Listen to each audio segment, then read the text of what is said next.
Ag Bioscience, the #1 ag tech podcast globally, is now available on video. Hear from leaders and innovators across food, animal health, plant science, ag tech, and agriculture. Mondays at 6 a.m. on YouTube or wherever you get your podcasts. While you're there, subscribe and leave us a review. It's the Ag Bioscience Podcast with Agronovis Indiana. Get more information at agronovisindiana.com. The internet changed how we work. AI is changing what work gets done. A bank cut loan processing from days to hours. A student built an AI scheduler, improving on-time delivery from under 70% to over 90%. Most teams know AI matters, but aren't sure where to start. InAI is Indiana's statewide AI adoption effort, built with industry, academia, and community partners, helping you move from understanding to action. Visit inaiready.com.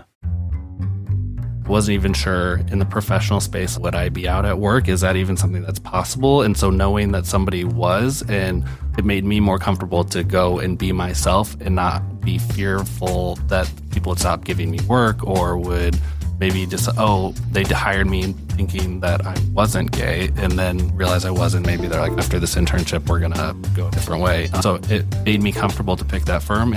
That was Dan Kerns, Senior Corporate Counsel at Stout, talking about his journey from being an Indianapolis native in Lawrence Township to being an openly gay attorney in his home state. And this is IBJ's The Freedom Forum with Angela B. Freeman. So, good afternoon, Dan. How are you? And welcome to the Freedom Forum. Thank you so much for joining me. I'm excited to have this chat with you and to get to know you a bit better. But before we get started, will you tell our listeners a bit about you, your educational and professional background, and any other factors that have led to you becoming a senior corporate counsel at Stout? Sure. First and foremost, thank you for having me, Angela. It's an honor, and I really appreciate it. I'm excited to be here. So a little bit about me. I am born and raised here in Indianapolis. I went to Lawrence North High School, and then from there I went to Miami of Ohio, so not too far away. But there I graduated in 2011 and majored in accounting and finance and minored in Spanish. I From there, ended up at law school at McKinney here in Indianapolis. Graduated from there in 2014 and started working at DeFerveran during law school, and then continued after graduating and practiced there up until 2022 when I ended up pivoting and joining Stout as a corporate counsel. And now I'm a senior corporate counsel there. All right. So homegrown, from Indianapolis, started off going. Did you always want to be an attorney? Was that always something? Because you went pretty traditional path. You went straight out of college and went to law school and to a firm. Was that always your intention? On paper, it does look that way, but that was not the intention. Okay. I would say growing up, I always thought I would be an astronaut. And then I got to high school, took physics, and realized that was not going to be the path for me. And so then I also was drawn to business. My dad's been a small business owner. He has his own recruiting firm that he opened up in 2000. And so I enjoyed talking about that with him and was inspired by that. And so I decided I wanted to go into business and was interested in accounting. I was actually I was good at accounting. I did really well in the classes and enjoyed finance as well. But I ended up taking a business law class during my junior year, which was a required class. And it just kind of hit me like a ton of bricks. I really loved it. I enjoyed it. I enjoyed thinking about contracts and how they were formed and the background of law as a whole, and found myself drawn. And in retrospect, it was very impulsive, but on a limb, I decided to study for the LSAT, take it, and start applying for law schools. Wow. That is impressive to go to a business class and it turned your whole life around and just immediately decide, okay, I can do this. Let's go to the LSAT. Because for me, I took a whole year course preparing for the LSAT. So the fact that you can just decide you're going to go take it and do well enough on it, the LSAT is no joke. It's a serious test. It was not, no, it was no joke for sure. I do remember being in the middle of the LSAT, and I had kind of done like a 3 or 4 week like crash course beforehand, and thinking, oh, maybe I should have studied a little bit more. The LSAT is the real deal. Besides the bar exam, I remember I actually took it twice and got the exact same score, trying to improve my score, got the exact same score and was like, okay, this is what it is. This is my score. So either it's good enough to get in or it's not. So that's awesome. So I want to ask you a little bit more about your undergraduate majors, because I think that's a little bit of a disparity. You did accounting and finance, and you explained that through being exposed to entrepreneurship and business with your dad, but then Spanish. So tell us the Spanish, because I read not just you took Spanish, but you're fluent in Spanish. I took plenty of Spanish. I took Spanish all through high school and college, and I can't speak any Spanish, but somehow you took it and you're fluent in it. So tell us about that, because that's an amazing skill. Yeah, thank you. I was very lucky. My parents, so I grew up in Lawrence Township, like I said, and went to Lawrence North High School. And there was a new program coming out as I was about to enter kindergarten called the Spanish Immersion Program. And so it was a brand new thing that Indiana was piloting, and there really wasn't any comparison here locally. But essentially, I guess how it works is from kindergarten through 3rd grade, we were taught all in Spanish. And I guess I should back up and say it was something my parents were considering. They're very nervous about it. I got lucky. I got accepted. It was a lottery system. And so I was able to go, and we learned all in Spanish, kindergarten through 3rd grade. And then in 4th grade and 5th grade, it was half a day English, half a day Spanish. So we were learning all of our Spanish, or all of our subjects like science, social studies, everything in Spanish. Our teachers came from all over the world. Wow. And starting in 6th, 7th, and 8th grade, we only took science, social studies, and then Spanish language arts and Spanish, and then continued through high school as well. So it was a unique experience where we were fluent. We started being fluent sometime in elementary school, and it's kind of a cool thing because I don't really remember the process. It was just something that kind of happened. Yeah. And so in college, I was able to continue that and continue to take classes, end up with a minor. I studied abroad in Madrid, and yeah, it's been amazing. I've loved having that tool and that experience. That's amazing. You actually make me not feel so bad knowing that you were taught this from the very, very beginning to all the way up through college, because I clearly didn't take it that long.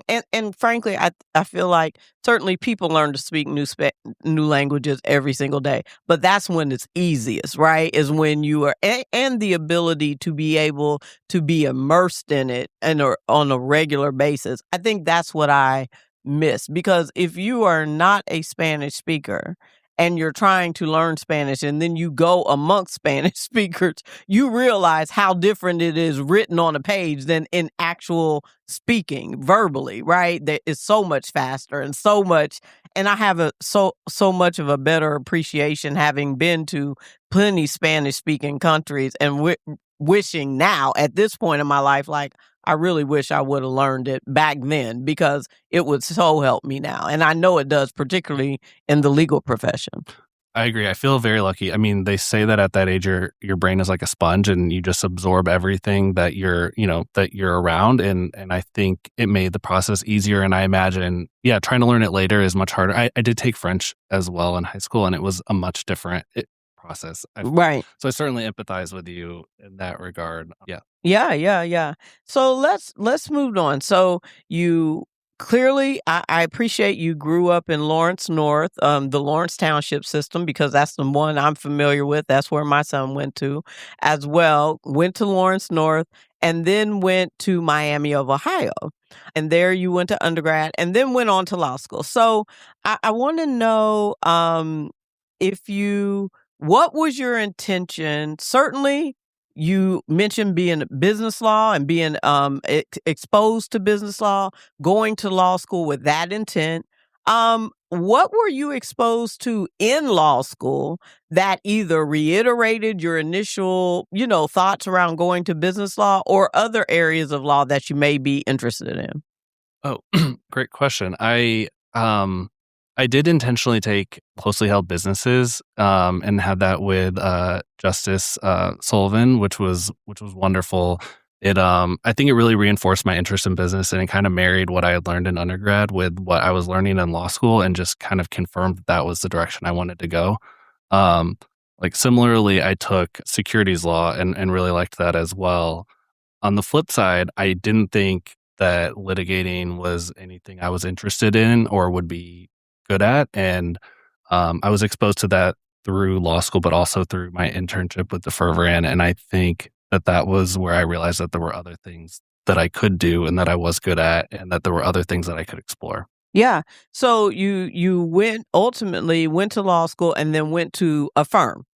And so tell me, because when I made the transition, and again, I was a non-traditional student, so I didn't just go from undergrad to law school to a firm. I had a lot of time to experience a professional life, but I had heard, because I wasn't previously exposed to law firms, that law firms are challenging, particularly big law firms. They're not always very nice or kind to women or people of color or any kind of diverse people. And for me at the time, that was a real issue, because I had a pretty amazing not corporate law, but corporate career.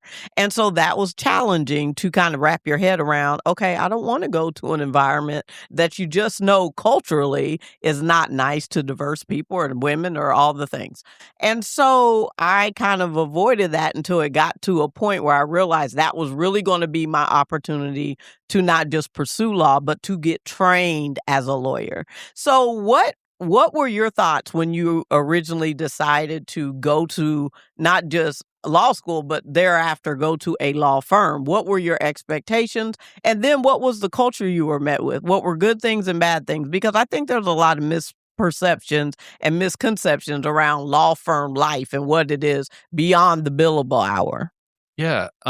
So I also had a similar fear, I guess, going into law school. And frankly, even when I was an undergraduate, I had a similar fear about accounting firms. And so I was lucky when I was it was actually the summer after my 1L year, I had an internship with the Marion County Civil Court with Judge Carroll in Civil 6. And it was an unpaid internship, so I also needed to make some money. And I found a job bar backing and then bartending at a local bar on Mass Ave called Teeny.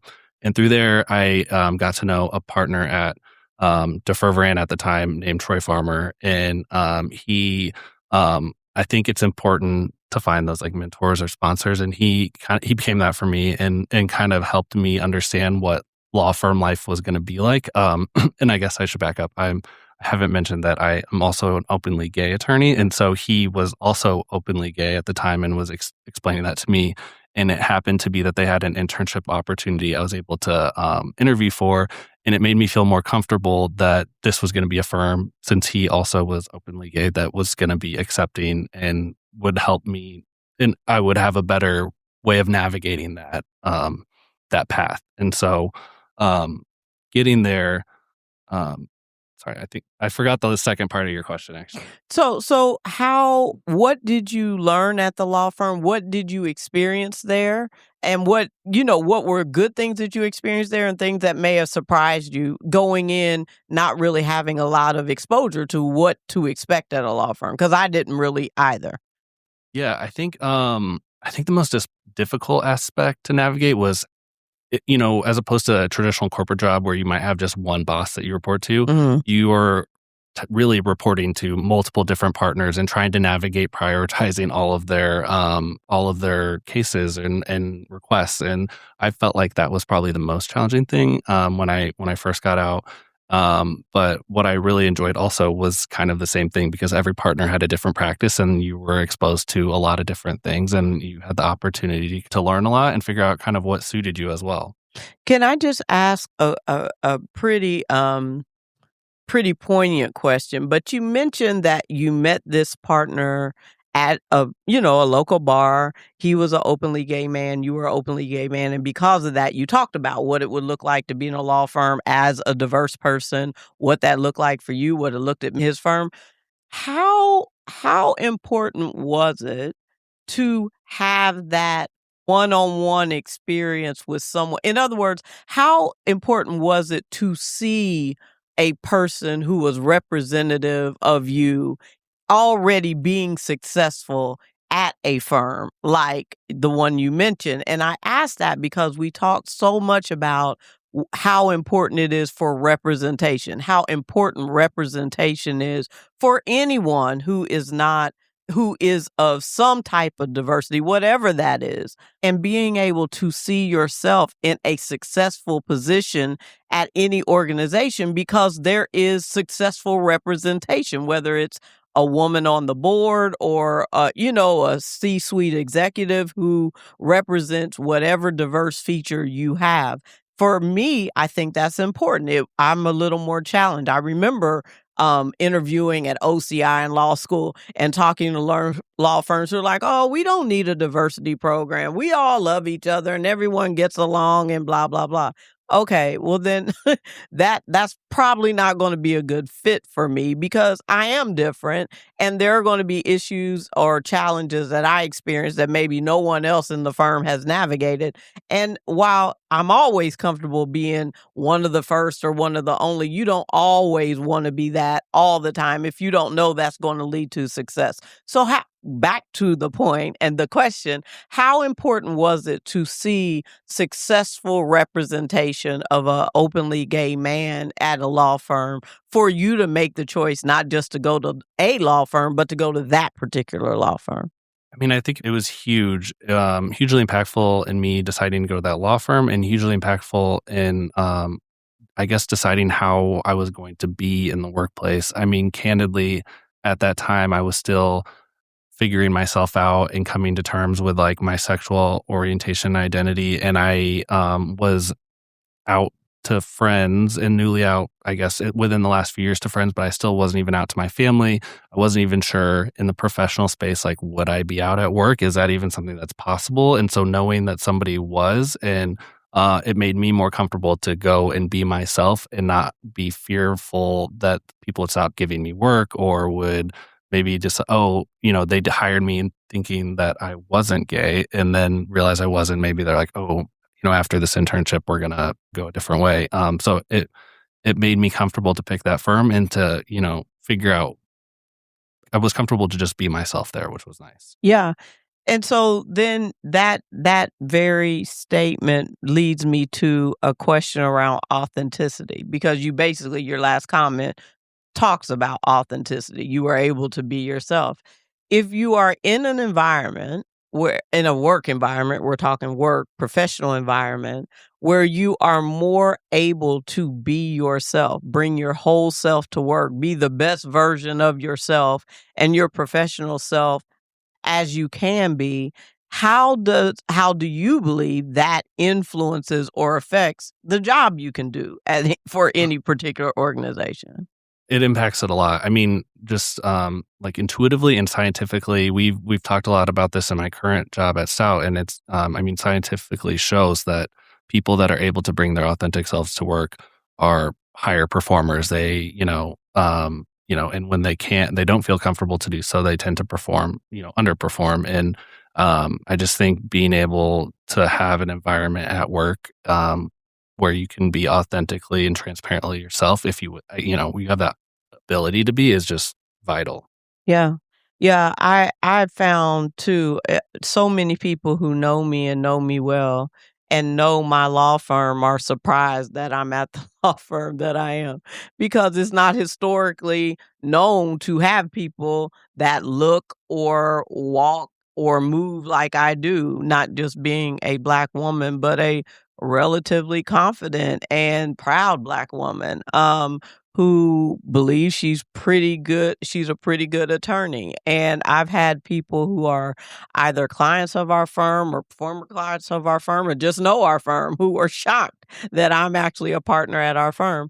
And for me, that means that our firm, just like most firms, have evolved in a way that they recognize that while certainly there are good attorneys in every aspect and every diaspora and all the things, that they too are more open in accepting and welcoming people who are not all exactly the same. And while I think historically the legal field is just kind of a white male dominated field, I think more and more all firms are recognizing that exceptional legal talent really comes in every type of form and with every kind of nuanced version of a human being, and that you have to be open to appreciating the brilliance in people that may not be what historically you expected legal talent to look like. I think so too. I think firms are waking up to that. I think businesses are too, and I think everyone's better for it because I think diversity, all kinds of diversity, whether it's LGBTQ plus, people of color, women, like the I guess quote unquote traditional categories, but also anything, right? Neurodivergent. Yeah, absolutely. We all bring different perspectives, different Absolutely. backgrounds, different histories, and different ways of thinking. And I think we're all richer for having that instead of all just coming from the same mold and same way of thinking. And I think when you are homogenous, you are missing perspectives and you would benefit from. Yeah. I mean, for me personally, I know that, my work has been such a profound mechanism to expose me to people that I know I would have otherwise never met. When you work at an Eli Lilly and Company, with people from around the globe, and then move to a law firm that serves people around the globe, you genuinely are exposed to all kind of people from and for me, that has made my life so very rich. I cannot imagine, coming from a place where everyone has had the same experiences or everyone grew up in the same. I mean, that's part of what makes this world for me so dynamic and so exciting is to meet someone just randomly from nowhere and then realize that you have some very similar experiences or you've been to similar places or you've had similar like that, but you genuinely are just completely different. That's what makes, for me, the world feel so much smaller, even though, it's clearly so large. Agree. It makes it smaller and more interesting. I guess I'm a curious person, I think, and I love meeting new people and learning about where they come from, and it makes everything more interesting. Yeah, absolutely. I mean, and just more bright and fruitful and all the things. So, okay, so let me ask you, getting back to legal practice and what you learned, what did you learn in the law firm that you may not have appreciated then, but ended up being a real skill or tool set that helped you transition and became very valuable as in-house counsel as compared to outside counsel? Yeah, so I think at Defer, I learned one of the things I learned really well was writing. Writing both in terms of, I guess, persuasive writing and learning to, build persuasive arguments, but also client communication, which I think is the most important. I think in law school, we learn so much about the technical aspects of law. We don't really learn about what it is, the business of law and like how to practice and how to interact with your internal and external clients, right? And so I think they did a great job of teaching me how to succinctly communicate complex legal topics or analyses to clients in a way that they can understand them and process them, digest them, and act on them. Yeah. And I think that served me well in my current role. Yeah, you are exactly right. I've said for years, one of the biggest, and we both went to McKinney, and I don't know if they've instituted it since I've been gone or since you've been gone, but I have said one of the most impactful courses the law school can teach is the business of law. And especially from the vantage point of a law firm or a company, because you are correct. Like we learn all the technical skills and writing a memo and a brief and all these things, but half the battle before you ever get to that is responsiveness and relationships and networking and meeting people and being vulnerable and being open and being willing to show up in different places and just see who you meet. You and I met kind of randomly, and I don't know that you have to be open to that. Everything can't be on mission or on purpose all the time, because you will miss out on opportunities that may not avail themselves to you if you're just on script. 100%. You can be the best and brightest and most technical proficient lawyer, but if you don't have those other skills, it's not, you are lacking a big piece of the puzzle. Now it's time for a break. Thanks for listening to this IBJ Media podcast. You're probably going to remember this ad. Do you know why? Podcast advertising works. 85% of listeners recalled hearing an ad during a podcast, and 70% of podcast listeners have acted after hearing an ad. So whether you're looking to be heard across the entire IBJ Media podcast network, sponsor one of our shows, or just start with a 30-second ad, IBJ Media can help. Contact advertise at ibj.com to learn more. We're back with Dan Kerns, Senior Corporate Counsel at Stout, on this June episode of the Freedom Forum with Angela B. Freeman. So as we talk about the business side of things, okay, so you were in a firm for quite a while. What was your area of practice there? Sure. So I split. I did a lot of litigating, but also did a lot of business advising and providing transactional support, right? And so oftentimes we had clients, right, that were businesses, and so we would be helping on the litigation side, but also helping, advise them in their business practices. That's kind of how I split my time over the years. And we had a lot of clients in particular that I was helping towards the end that were contractors, engineers, architects, those kind of professionals. Okay. So that makes sense to me. So at some point, after quite a while, you made the transition to in-house. I want to know what drove that decision making, because there's hardly ever an attorney at private practice who's been in private practice any particular length of time that doesn't consider, at least at some point, going in-house. What was the decision-making, factors for you, and what was it about Stout that excited you enough to make that move? Yeah, so I think after COVID, I think a lot of people had COVID happen, and it kind of changed or made them reassess kind of where they were in life. And I realized that while I was liking what I was doing, but I wasn't enjoying it as much as I had been. And I had considered, like, do I want to go in-house? What do I want to do? And I wasn't really sure yet. And coincidentally, a recruiter from Stout happened to reach out on LinkedIn and just said, hey, here, this is what we are, and would you be interested in interviewing? And I frankly didn't know who Stout was at the time.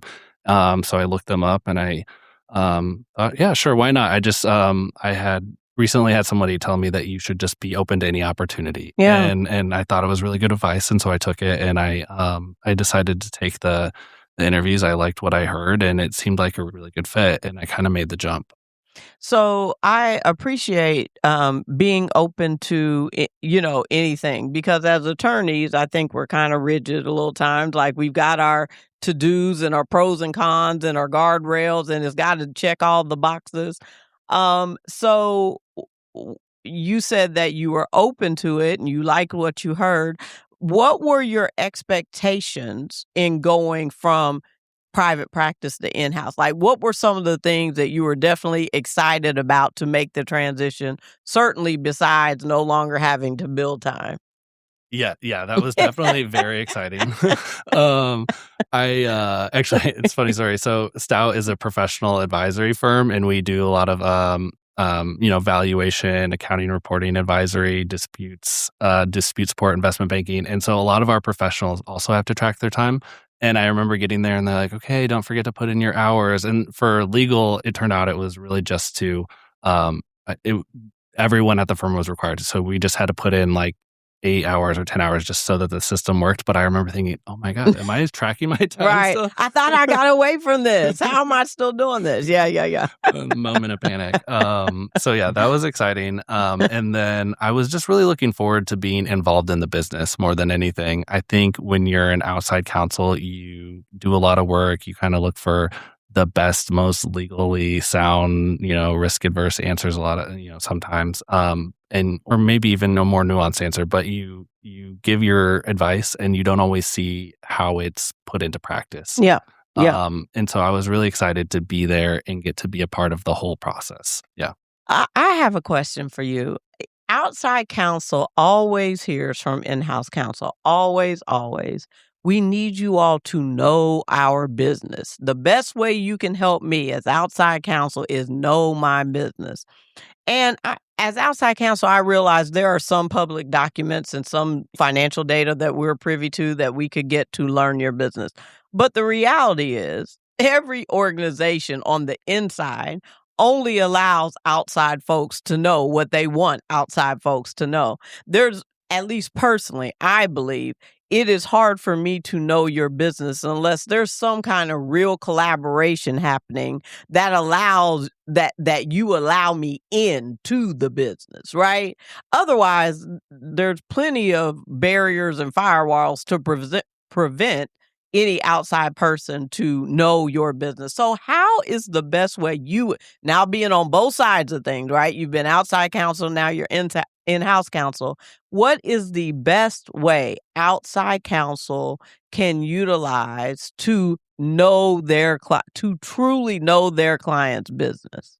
That's a really good question. I think some of it is time, right? Just time spent with the client. I think a lot of in-house counsel and then businesses themselves, right, are very budget conscious. And so I think a lot of times we're collectively worried about limiting our outside counsel's time so that we, are being effective with our resources. So, I mean, to the extent there can be a get to know you session. I mean, we actually haven't done that. So I'm realizing, and I don't think anyways, but I'm realizing that might be a good idea. You mean for Stout and your outside counsel? Yeah. And when I think about it, I would say like our M&A support counsel, they probably have the best picture of who we are because they're, I think when you're involved in a transaction, you're really in the nitty gritty versus somebody who we're calling about a quick question on investment banking or on HR stuff, right? Yeah. Yeah. Yeah, I need to think on that some more. That's a really good question. I think it's a problem worth solving. Well, I just asked that because I've heard it year over year over year from any in-house counsel panel you're ever going to hear. They always say that. But I found that, you as outside counsel can only know as much as your in-house counsel is willing to allow you to know, right? And certainly you can know all the basic things, but it's hard from public documents that are always provided after whatever internal deal. So you are correct. The M&A folks probably have the greatest insight because they're seeing what you're doing as you're doing it, right? We're getting ready to buy this company or some companies getting ready to acquire these assets. We're getting into this business or this technology field or this business unit because we're acquiring this new entity, whatever the case may be. That makes sense to me. But it does seem like there's a little more collaboration that has to happen to truly allow in-house or outside counsel to get to know the business. So anyway, well, I'm curious. Like, have you found anything in particular that's worked well for you, or worked better, or have you had any really good experiences with that? Well, I have not, which is why I was asking you because I always have the pressure of feeling like I need to know the client's business. But again, and I'm on the IP side of things. So that is another area similar to M&A where you're kind of on the forefront of things. You've got a sense of where they're making investments from a intellectual property perspective, from an asset protection perspective. But typically, especially when you're working with large companies, you're only involved in one facet of the business, not the whole business overall. And generally, the whole business is what's driving the public documents that get, presented outside as far as general revenue and, acquisitions and things like that. So I'm still trying to figure that out. For me, I think it ends up being just having better relationships and asking those questions as I'm dealing with my in-house counsel on, okay, we're working on this particular, but how does this fit into the broader portfolio or the broader business strategy? And even then, sometimes it's a little challenging because some of that is proprietary and, and it's evolving, like Right, what right. they said was happening 3 months ago is not what's happening, down the road. So I was just asking you, expecting maybe, you had some thoughts because I think that's always a challenge for outside counsel. And it's something we're steadily trying to do because I think that is when you really become the most valuable asset to in-house counsels, when you can really know their business and be able to provide them maybe some thoughts or some things they need to be looking for, or areas of law that are changing or things like that.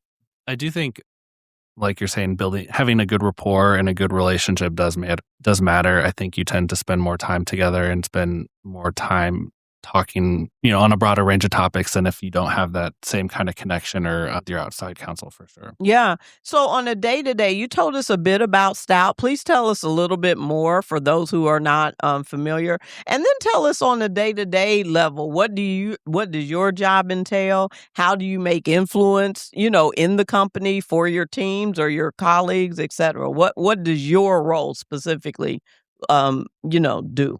Sure. So, Stout is a global advisory firm. We do a broad range of professional services from investment banking to valuation, disputes, claims, investigations, and our disputes practice is we have a lot of great experts that provide expert testimony support or consulting support. So, Lindsay Fisher, who was at the event that we met through, she is a great damages expert in intellectual property disputes. And so that's one facet. We do transactional advisory work, like due diligence support. So we do a broad range of things. My day-to-day involves, we have a smaller legal team and we support the business. So there's a lot of contract negotiation, on both our templates, third-party templates. There's a lot of just, partnering with the business to solve whatever unique problems are arising each day. We also are very entrepreneurial as a firm. So we have a lot of professionals, a lot of colleagues who have new ideas. And so partnering with them to help, understand the risk, advise on a way forward, and helping them bring that vision to life.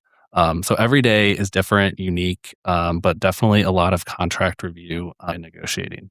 Yeah. So you've been in the role maybe about 3-4 years or so. So what successes have you had to date? What things have you, been involved in where you're like, okay, we did that. I'm proud about that.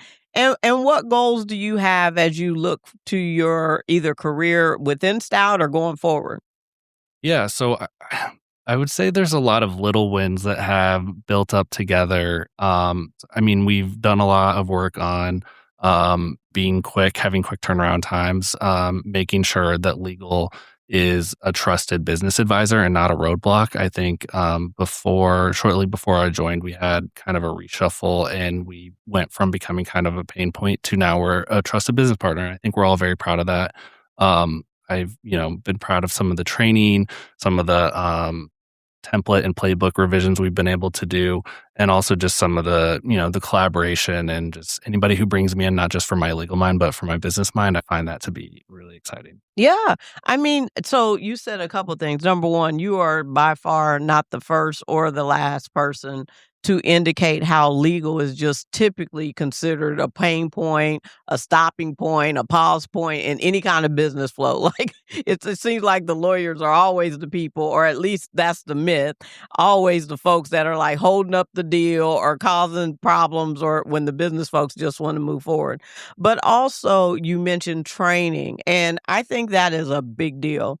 I am surprised as outside counsel how often we are positioned to help in-house counsel train the business on the legal subjects, the legal considerations, that as they're running the business, some of the what the business may consider legal pitfalls or places where we would say, wait, before you do that, please talk to legal. Like, please talk to legal before you sign that contract or before you commit us to doing X, Y, and Z, just to allow us to review it or things.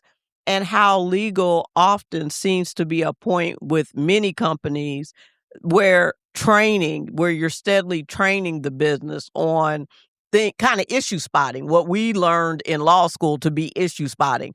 If you're signing a contract with a third party and it says X, Y, and Z, or they want you to do it too quickly, or it has provisions around giving intellectual property away or giving right, like all the things, please see legal. And I say that just because as outside counsel, I've been involved a lot with in-house counsel clients where we're just helping train, like being the bad guys, they're the good guys and we're the bad guys, kind of saying these are things that you all as the business need to be aware of because these are legal pitfalls. These are areas where litigation can arise, where you're not, necessarily in compliant with what you should be doing from a legal perspective, and just kind of being a steady education system for the business on some of the legal considerations that they need to be aware of.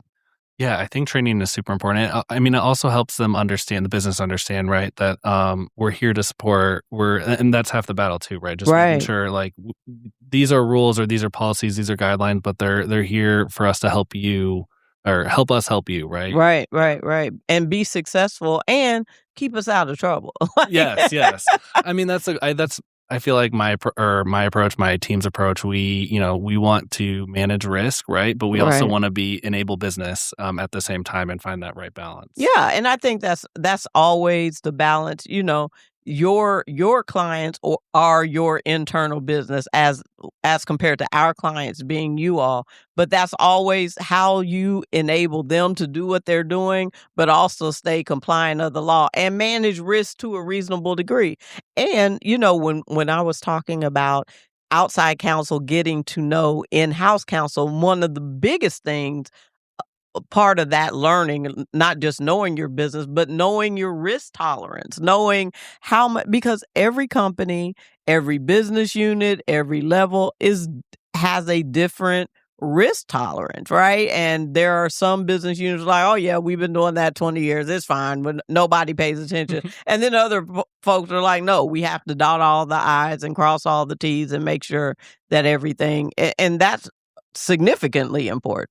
It is. And yeah, recognizing and understanding, especially like you said, the different business units, because it isn't just one risk for the whole firm. Right. I mean, I guess there's a certain threshold, but yeah, each business unit is very different and their understanding is all very different too. Yeah. And I mean, your history, if you've been in a business unit or you're dealing with a product that's highly litigious, then that's going to make you, much more cognizant of making sure that you're looping the legal folks in, or at least being cognizant of the legal considerations, because you already know you're in a high threshold market for potential litigation as compared to a company that's grown from a mom and pop that's never really had any major issues. And they're typically, at least in my experience, a little more comfortable with flying a little wilder because they've not had that experience and they've not had that threat of litigation or significant litigation until that really actually occurs. I think that's fair. I think, and until you felt it, that's right. It feels remote, like it would never happen. That's 100%. Right. That's right. That's exactly right. So, going back to you being a openly gay man, you also serve as the co-chair of the Stout Pride affinity group, which is a LGBTQ plus affinity group. So I want to know, and we talked about this a bit earlier, but we talked about it more from you personally as compared to in the context of having an affinity group. I know in part of the DE&I, fallout, affinity groups have also come under attack. But I think when you are in a large company or a large culture, you're always looking to find your people, right? Your tribe, whatever that may be. And affinity groups have kind of helped serve that purpose. So you tell us, how necessary do you believe, and we talked about this a bit earlier, transparency and authenticity is for inclusion, but also from the vantage point of um, having affinity groups and the effect and the impact of affinity groups on the culture, the internal culture of an organization. Yeah, I think they're so important. I think that it's unfortunate that they got kind of a bad rap in recent years, but I think that when done correctly, they serve such a dynamic and important purpose for any company. And so, and frankly, so our affinity group is called Stout Pride, and it's also one of the things in my non-legal role that I'm most proud of at Stout. When I first joined back in 2022, we had Stout Women's Alliance, and it was the only affinity group that we had. And there was kind of a general call out, like, is there any interest in anything else? And I responded to an email that I was interested in LGBTQ group. And so there were a few of us that met. And at that point, I was still new to the firm, and I was still, frankly, figuring out myself and my journey, even though I had been at a very accepting firm. I think that I was still a little bit shy, I guess, in terms of being super open with my sexuality, and I think that's was driven somewhat by like external clients and not knowing, like, when I was in private practice, like how to navigate that. So they had asked if anybody was interested in just starting it and leading it, and I kind of like waited and looked around to see who was going to raise their hand, and when no one else did, myself and my co-lead Emily happened to like do so at the same time with another friend, Andrea. And so we started it together, and we grew it from really just like a small group of 10 to now we're like 83 colleagues, and it's been wonderful. It's been a great, safe place for LGBTQ plus colleagues and allies to come together. I mean, frankly, anybody at our company is invited to join any of our events. Sure. And kind of participate. And I've met so many people out, that I would never have met otherwise, or maybe that I would have met and worked with in my legal capacity. But now I have a deeper understanding and appreciation for them, and we work even better together. And so it's been such a wonderful way to just get to know people on a deeper level and to be safe or feel safe and make sure that people feel empowered to just bring their authentic selves to work. Yeah, I mean, at least my experience was affinity groups were a amazing way to better get to know not just people in the business, but the business themselves. Because typically the affinity groups crosses all kind of business units and all kind of employment schemes. And, you have everybody from the marketing folks to the HR to the engineers and it really allows you to not just get to know your colleagues better, but get to know the business better, because now you're actually talking to people who are on the ground in this place or in this area that you otherwise wouldn't even know necessarily exists, or certainly wouldn't have a hands into,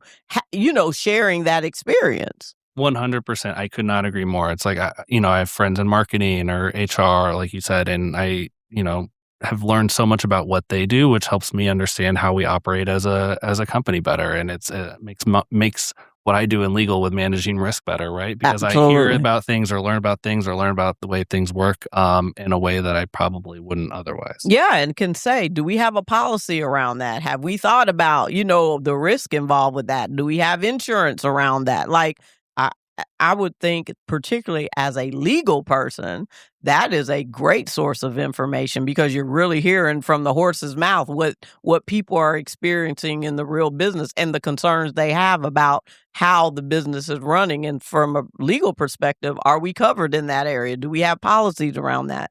How do we typically address those things? That kind of stuff. Completely.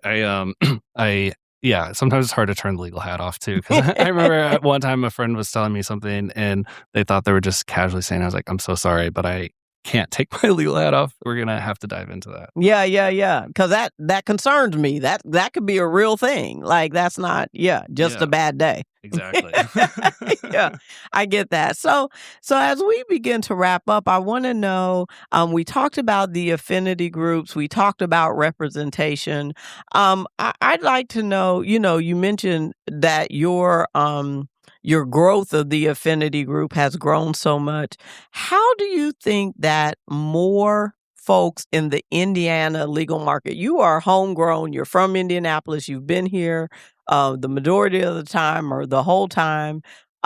How do you think that Indianapolis is faring with regard to how our legal market measures up when compared to other cities that may be more diverse? Because I know one of the challenges I think I've seen Indianapolis have, particularly in recruiting and retaining diverse people, is that our perception is that we're not very diverse at all.